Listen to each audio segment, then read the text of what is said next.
의장님과 선배 동료 의원 여러분, 이낙연 총리님과 국무위원 여러분, 더불어민주당 소속 서울 강북을 출신의 박용진 의원입니다. 어제 이재용 삼성전자 부회장이 집행유예로 석방됐습니다. 법 위에 삼성, 상식 밖의 법원, 우리가 다시 한번 확인했습니다. 어제는 삼성 봉건 왕조의 3대 세습 경제 권력 앞에 대한민국의 정의로워야 할 법이 무기력하게 무너진 날로 기록될 것 같아 걱정스럽습니다. 이재용은 나왔지만 정의가 대신 갇혔습니다. 오너는 돌아왔지만 오너 리스크도 함께 돌아왔습니다. 유전 무죄, 무전 유죄라는 씁쓸한 법칙 되새기면서 오늘 질의에 들어가겠습니다.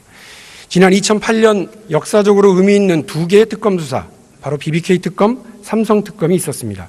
그런데 수사 결과 이명박 전 대통령은 BBK 주가 조작 사건과 관련이 없고 비자금 120억 원의 의혹은 격리 직원의 횡령으로 결론 났습니다. 삼성 특검도 이건희 회장이 차명 계좌로 상속 재산을 물려받았을 뿐 비자금 의혹은 사실이 아니다, 이렇게 발표됐습니다. 하지만 최근 당시 수사 결과가 하나씩 뒤집히고 있습니다. 이명박 전 대통령에 대한 최근 고소고발 사건 수사 과정에서 BBK 특검이 부실 수사했다는 정황이 속속 드러나고 있습니다. 정호영 특검이 피의자 신분으로 검찰에 소환되기까지 했습니다. 그렇다면 삼성 특검은 어떻습니까? 지난 국정감사에서 이건희 차명 계좌가 실명 전환이나 차등과세 납부 없이 돈과 주식이 인출됐다는 사실이 새롭게 밝혀졌습니다. 또 이건희 차명 계좌 대부분이 선대 회장인 이병철 회장이 사후에 개설됐고 심지어는 2000년 이후에 개설된 계좌도 상당수로 드러났습니다. 또한 2조 3천억 원 규모의 삼성생명 차명 주식 중 80%는 이병철 사후에 유상증자로 형성된 사실도 확인됐습니다. 더구나 이건희 회장 측은 이맹희 회장과의 상속재산 분할 소송에서 삼성생명 차명 주식 중에 유무상 증자로 형성된 주식은 상속재산이 아니라고 주장했습니다. 이러한 정황을 종합하면 2008년 당시 조준웅 삼성특검의 수사 결과는 이건희 차명 재산이 상속재산이라는 삼성의 주장을 그대로 받아들여서 결국은 면죄부를 준 부실 수사였다는 점이 확인되는 것입니다.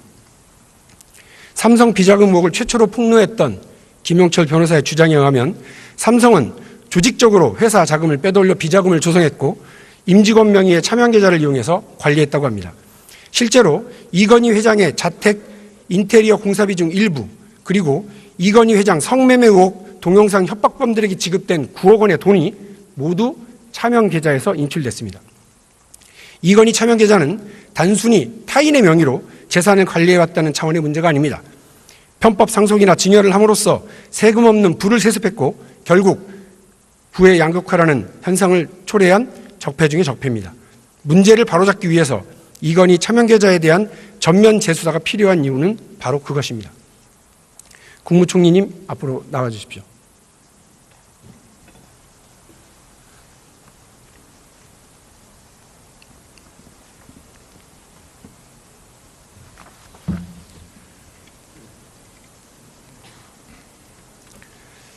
장시간 고생 많으십니다. 국정감사에서 이건희 차명 계좌와 관련된 지적이 있은 뒤에요. 지금 그 계좌에 대한 과세가 진행되고 있다는 사실 알고 계십니까?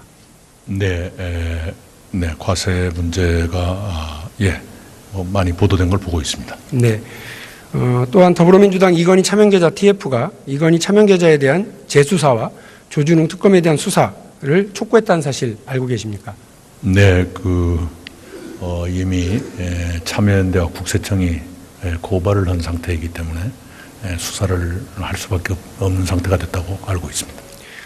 지금 말씀하신 참여연대 고발건은 사실은 이전에 있었던 2008년 수사건과는 사실은 조금 다릅니다. 그럼에도 불구하고 저는 그 수사의 맥을 찾아가다 보면 2008년 이건희 차명 계좌에 대해서도 전면 수사가 재수사가 불가피하다고 생각을 합니다. 어떻게 보십니까?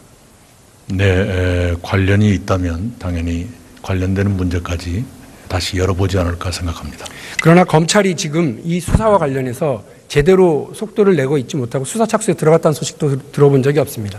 법무부 장관을 통해서 진실규명을 위해서 그리고 범죄 의혹과 관련된 수사에 대해서 보다 신속하고 빠르게 수사에 임할 수 있도록 지시해 주시면 고맙겠습니다. 네, 잘 알겠습니다. 예, 총리께서는 자리에 돌아가시면 되겠습니다.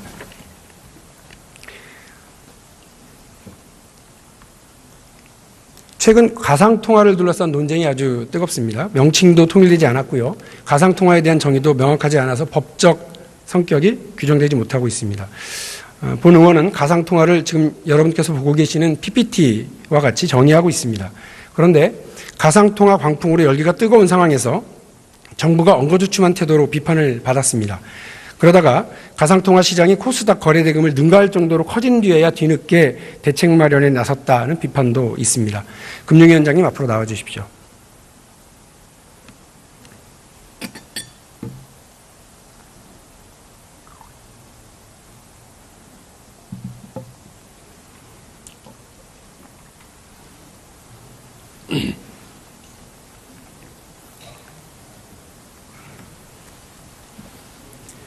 금융위원장님도 늦게까지 고생 많으십니다. 네.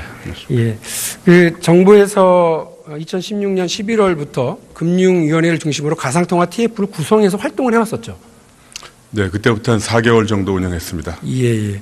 그런데 그 가상통화 TF가 그동안 적절한 대책을 내놓지 못해서 오늘의 혼란을 초래했다는 지적에 대해서 어떻게 생각하십니까?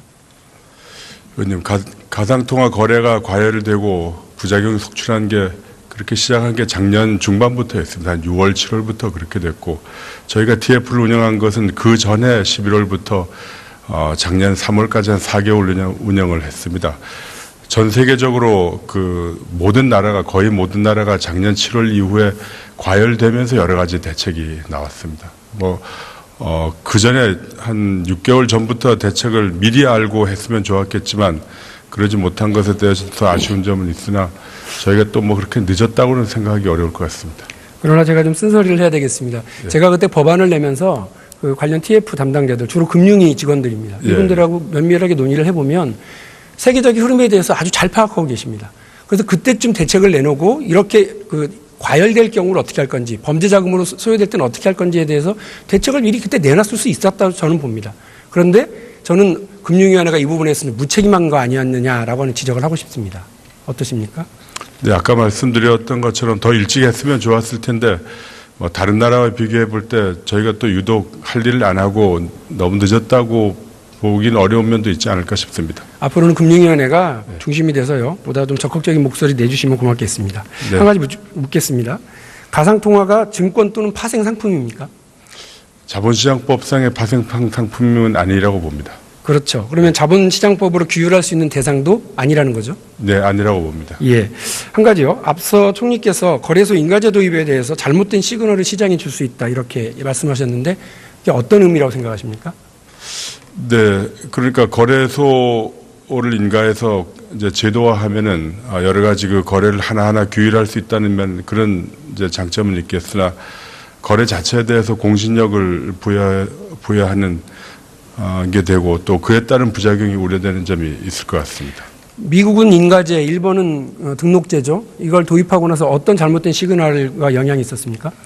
미국이 인가제라고 하지만 뉴욕주에서만 그렇습니다. 인가를 그것도 아주 엄격하게 되어 있기 때문에 실제로는 거의 안 해주기 위한 인가제라고 평가를 하고 있습니다. 일본은 작년 4월에 등록제로 했는데 그 이후에 그 과열 투기가 오히려 더 늘어났다라는 비판을 받고 있는 것으로 알고 있습니다. 우리나라는 등록제도 인가제도 안 했는데 왜 늘어난 거죠? 우리나라는 이제 그에 대한 단순한 요건만 갖추면 등록하게 되어 있기 때문에 거래 취급업자가 좀 많이 늘어난 것 같습니다. 정답을 얘기하신 것 같은데 일단 들어가십시오. 예. 부총리, 경제부총리 나와 주십시오.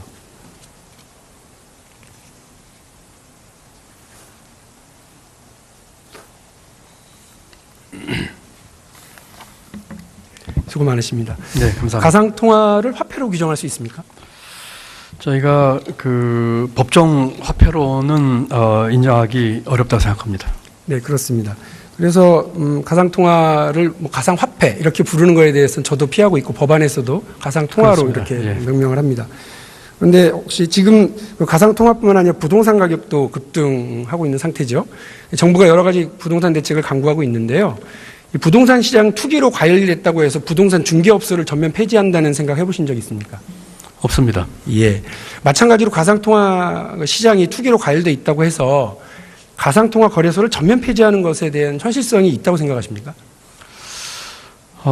그게 아마 이제 그동안에 이제 나왔던 여러 가지 얘기 때 아마 하시는 것 같은데요. 지금 그 문제를 포함해서 아까 총리께서 분명한 원칙을 전 제시하셨다고 생각합니다. 불법은 방지하겠다.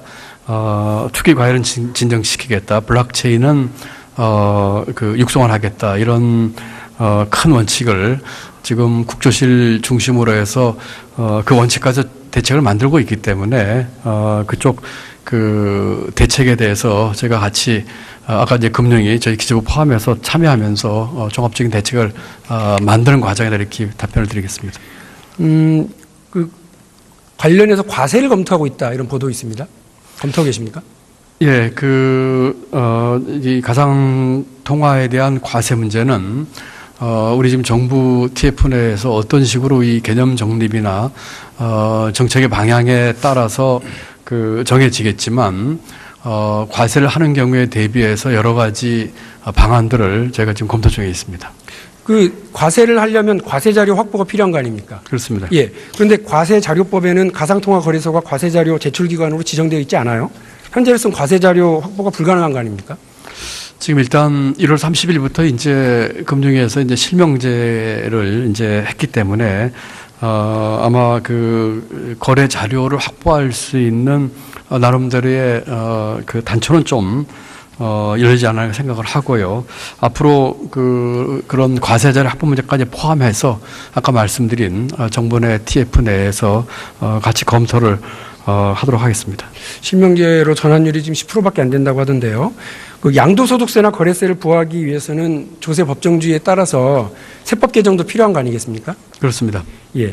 과세 자료법 개정 혹은 세법 개정을 위해서는 가상통화에 대한 정의와 법적 성격에 대한 규정이 필요하다고 보는데 어떻게 생각하십니까? 네, 동감입니다. 동감이고 다만 저희가 지금 재정 단계에서 하고 있는 일은 여러 가지 가능한 시나리오별로의 대안 검토, 그 다음에 각국의 지금 국제 사례를 저희가 쭉 모으고 있습니다. 일부 직원도 저희가 해외 출장까지 보냈는데요. 그와 같은 해외 사례, 이런 것들을 종합적으로 하면서 지금 종합적으로는 국조실 TF에서 전체적으로 보고 있기 때문에 그 궤를 맞춰서 그 논의 속에 끼어서 저희가 지금 검토를 하고 있다는 말씀을 드립니다.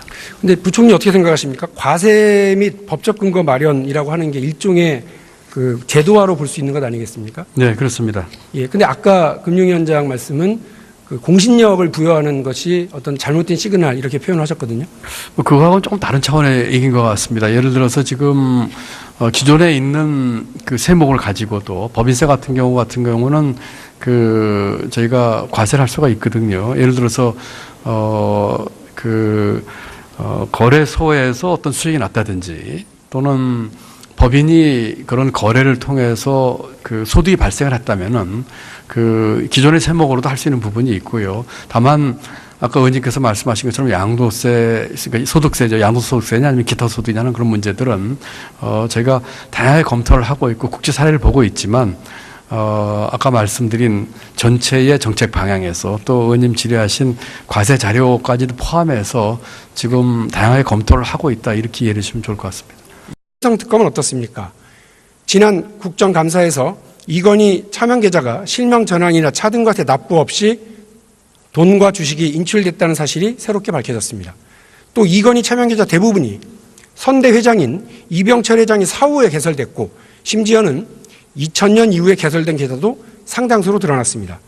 또한 2조 3천억 원 규모의 삼성생명 차명 주식 중 80%는 이병철 사후에 유상증자로 형성된 사실도 확인됐습니다. 더구나 이건희 회장 측은 이맹희 회장과의 상속재산 분할 소송에서 삼성생명 차명 주식 중에 유무상 증자로 형성된 주식은 상속재산이 아니라고 주장했습니다. 이러한 정황을 종합하면 2008년 당시 조준웅 삼성특검의 수사 결과는 이건희 차명 재산이 상속재산이라는 삼성의 주장을 그대로 받아들여서 결국은 면죄부를 준 부실 수사였다는 점이 확인되는 것입니다. 삼성 비자금 의혹을 최초로 폭로했던 김용철 변호사의 주장에 의하면 삼성은 조직적으로 회사 자금을 빼돌려 비자금을 조성했고 임직원 명의의 차명 계좌를 이용해서 관리했다고 합니다. 실제로 이건희 회장의 자택 인테리어 공사비 중 일부 그리고 이건희 회장 성매매 의혹 동영상 협박범들에게 지급된 9억 원의 돈이 모두 차명 계좌에서 인출됐습니다. 하고 저는 그 수사의 맥을 찾아가다 보면 2008년 이건희 차명 계좌에 대해서도 전면 수사가 재수사가 불가피하다고 생각을 합니다. 어떻게 보십니까? 네, 관련이 있다면 당연히 관련되는 문제까지 다시 열어보지 않을까 생각합니다. 그러나 검찰이 지금 이 수사와 관련해서 제대로 속도를 내고 있지 못하고 수사 착수에 들어갔다는 소식도 들어본 적이 없습니다. 법무부 장관을 통해서 진실규명을 위해서 그리고 범죄 의혹과 관련된 수사에 대해서 보다 신속하고 빠르게 수사에 임할 수 있도록 지시해 주시면 고맙겠습니다. 네, 잘 알겠습니다. 예, 총리께서는 자리에 돌아가시면 되겠습니다.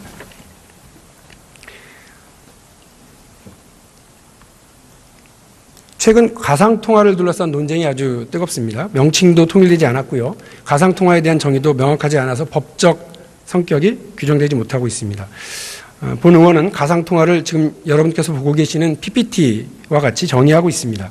그런데 가상통화 광풍으로 열기가 뜨거운 상황에서 정부가 엉거주춤한 태도로 비판을 받았습니다. 그러다가 가상통화 시장이 코스닥 거래대금을 능가할 정도로 커진 뒤에야 뒤늦게 대책 마련에 나섰다는 비판도 있습니다. 금융위원장님 앞으로 나와 주십시오.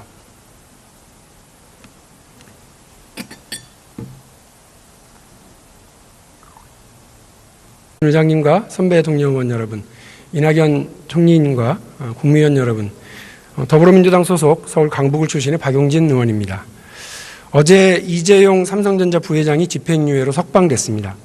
법유예 삼성, 상식 밖의 법원, 우리가 다시 한번 확인했습니다. 어제는 삼성 봉건 왕조의 3대 세습 경제 권력 앞에 대한민국의 정의로워야 할 법이 무기력하게 무너진 날로 기록될 것 같아 걱정스럽습니다. 이재용은 나왔지만 정의가 대신 갇혔습니다. 오너는 돌아왔지만 오너 리스크도 함께 돌아왔습니다. 유전 무죄, 무전 유죄라는 씁쓸한 법칙 되새기면서 오늘 질의에 들어가겠습니다. 지난 2008년 역사적으로 의미 있는 두 개의 특검 수사, 바로 BBK 특검, 삼성 특검이 있었습니다. 그런데 수사 결과 이명박 전 대통령은 BBK 주가 조작 사건과 관련이 없고 비자금 120억 원의 의혹은 격리 직원의 횡령으로 결론 났습니다. 삼성 특검도 이건희 회장이 차명 계좌로 상속 재산을 물려받았을 뿐 비자금 의혹은 사실이 아니다, 이렇게 발표됐습니다. 하지만 최근 당시 수사 결과가 하나씩 뒤집히고 있습니다. 이명박 전 대통령에 대한 최근 고소고발 사건 수사 과정에서 BBK 특검이 부실 수사했다는 정황이 속속 드러나고 있습니다. 정호영 특검이 피의자 신분으로 검찰에 소환되기까지 했습니다. 그렇다면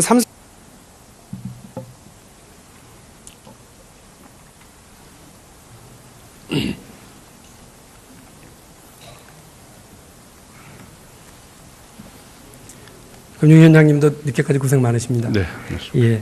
그 정부에서 2016년 11월부터 금융위원회를 중심으로 가상통화 TF를 구성해서 활동을 해왔었죠.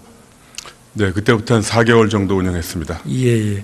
그런데 그 가상통화 TF가 그동안 적절한 대책을 내놓지 못해서 오늘의 혼란을 초래했다는 지적에 대해서 어떻게 생각하십니까? 의원님, 가상통화 거래가 과열되고 부작용이 속출한 게 그렇게 시작한 게 작년 중반부터였습니다. 한 6월, 7월부터 그렇게 됐고 저희가 TF를 운영한 것은 그 전에 11월부터 작년 3월까지 한 4개월 운영을 했습니다. 전 세계적으로 그 거의 모든 나라가 작년 7월 이후에 과열되면서 여러 가지 대책이 나왔습니다. 그 전에 한 6개월 전부터 대책을 미리 알고 했으면 좋았겠지만 그러지 못한 것에 대해서 아쉬운 점은 있으나 저희가 또 그렇게 늦었다고는 생각하기 어려울 것 같습니다. 그러나 제가 좀 쓴소리를 해야 되겠습니다. 예. 제가 그때 법안을 내면서 그 관련 TF 담당자들, 주로 금융위 직원들입니다. 예. 이분들하고 면밀하게 논의를 해보면 세계적인 흐름에 대해서 이건희 차명 계좌는 단순히 타인의 명의로 재산을 관리해왔다는 차원의 문제가 아닙니다. 편법 상속이나 증여를 함으로써 세금 없는 부를 세습했고 결국 부의 양극화라는 현상을 초래한 적폐 중의 적폐입니다. 문제를 바로잡기 위해서 이건희 차명 계좌에 대한 전면 재수사가 필요한 이유는 바로 그것입니다. 국무총리님 앞으로 나와 주십시오.